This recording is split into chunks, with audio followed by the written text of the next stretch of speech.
Fenomena pengobatan tradisional yang dilakukan Ida Dayak menyorot perhatian publik belakangan ini. Lalu bagaimana Kementerian Kesehatan RI melihat fenomena ini? Sesudah terhubung bersama dengan Muhammad Syahril, juru bicara Kementerian Kesehatan RI. Selamat sore Pak Syahril, selamat sehat. Ya, selamat sore, salam sehat. Ya, kita tahu Bu Siti Nadia sudah berbicara di publik. Kalau dari pihak Anda seperti apa pandangan Kemenkes tepatnya terhadap fenomena pengobatan alternatif di Cilodong Depok ini?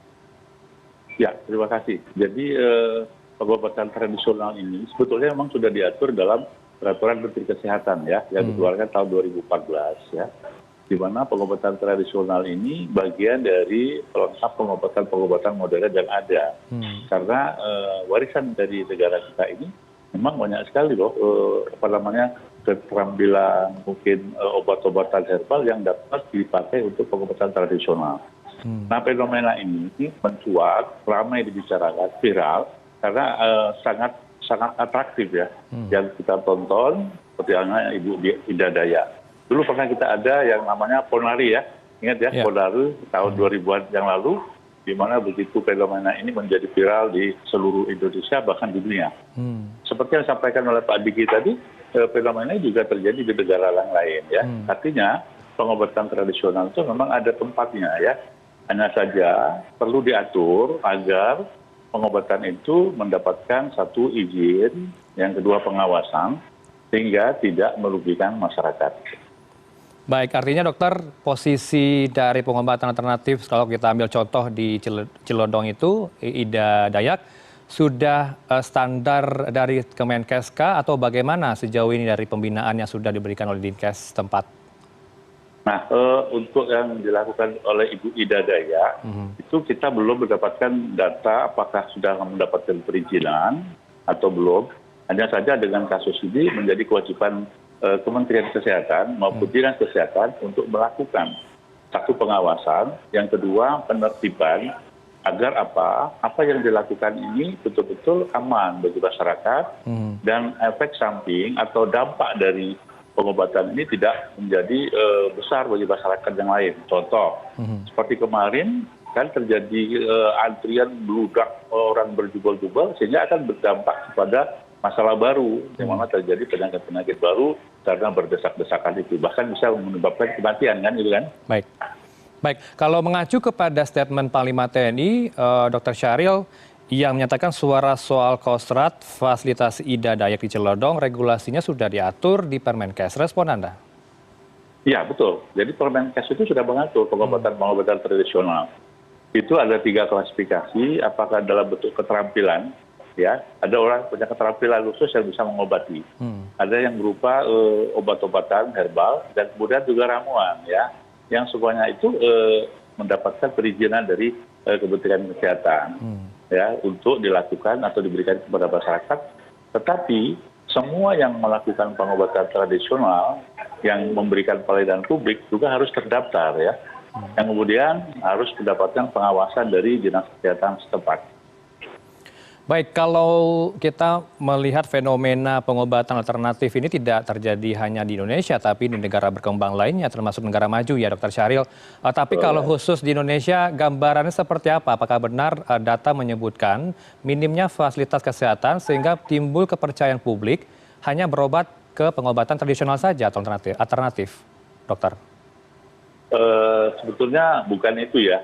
Jadi kenapa kok masyarakat kita memilih pengobatan tradisional? Itu karena satu mungkin mudah ya, yang kemudian murah, yang kemudian mereka tidak ingin berantri panjang atau berbirokrasi panjang, mereka bisa langsung. Nah, tentu saja itu menjadi pilihan bagi masyarakat ya. Tentu saja juga satu lagi adalah masyarakat yang datang ke situ karena mungkin sudah berkeliling kemana-mana, tidak mendapatkan kesembuhan. Nah, mereka berharap dengan pengobatan yang kemarin ditampilkan sangat atraktif, ini menjadi suatu pilihan, opsi bagi mereka untuk mencoba, gitu Pak. Nah, untuk pengobatan tradisional secara nasional, memang ada tempatnya tadi ya, ada yang itu pijat ya, massage ya Pak ya, spa gitu ya. Kemudian ada ramuan-ramuan, jamu gitu ya. Kemudian ada juga obat-obat herbal yang memang sudah mendapatkan suatu perizinan yang diatur dalam peraturan Menteri Kesehatan. Baik, kalau dalam ilmu medis ya dokter ya, ada pola dasar yang dilakukan sebelum mengecek pasien untuk trauma tulang misalnya, dokter, harus dilakukan pemeriksaan fisik. Kalau dari pandangan Menkes terhadap Ida Dayak ini, apakah sudah dilakukan pemeriksaan fisik sebelum ia melakukan ritual? Nah, ini masalahnya tidak bisa diketemukan, Mas, ya, karena dari dasar yang berbeda ya. Jadi memang kita saat ini menganut satu bagaimana pengobatan dari negara barat dengan suatu standar-standar yang sudah ada berdasarkan evidence base ya, berdasarkan bukti, penelitian-penelitian ya. Memang ada urutan-urutan kalau dokter ya, ditanya dulu ya, kemudian bagaimana riwayat penyakit dan gejalanya, kemudian pernah minum obat apa dan seterusnya. Kemudian perlu dilakukan pemeriksaan penunjang nggak seperti radiologi gitu ya dan seterusnya. Nah, dasar-dasar itulah yang dipakai oleh kita dokter di fasilitas pelayanan kesehatan untuk menegakkan diagnosis. Apakah pasien ini berdaya patah tulang tadi ya? Apakah cukup dilakukan pemasangan gipsnya, atau perlu dilakukan operasi? Inilah yang menentukan dokter ortopedi yang akan menentukan apakah pasien ini dilakukan operasi atau tidak. Nah, sementara kalau di Ida Dayak ini kan tradisional ya, mereka tidak memakai urutan-urutan yang seperti kita sampaikan tadi, tapi mereka sesuai dengan tadi. Mereka punya keterampilan, keahlian yang menurut ya ilmu mereka begitu, hanya saja kita perlu mengawasi apakah ini membahayakan ya apa yang dia lakukan. Contoh ya, membahayakan, malah diputar-putar bisa makin patah nih, makin terbuka gitu ya, maka ada pengawasan. Atau obat yang diberikan oleh pengobat tradisional untuk hatara tadi, ini mengandung zat apa, harus terdaftar supaya bisa dijamin keamanan dan keselamatan bagi pasien yang minum obat tersebut. Gitu, ya, tentunya pemirsa di rumah, dokter penasaran dengan pengobatan Ida Dayak ini, pikir-pikir datang tidak ya ke Cilodong untuk bertemu dengan Ida Dayak untuk berobat. Adakah himbauan khusus dari pihak Anda agar kedepannya lebih teliti dalam berobat, khususnya dalam pengobatan tradisional, dokter? Ya, jadi pengobatan tradisional memang ada tempatnya di Indonesia ini dan diatur dalam Permenkes. Nah, di situ sudah mengatur bagaimana keterampilan seseorang yang melayani pengobatan, ramuan dan obat yang diberikan.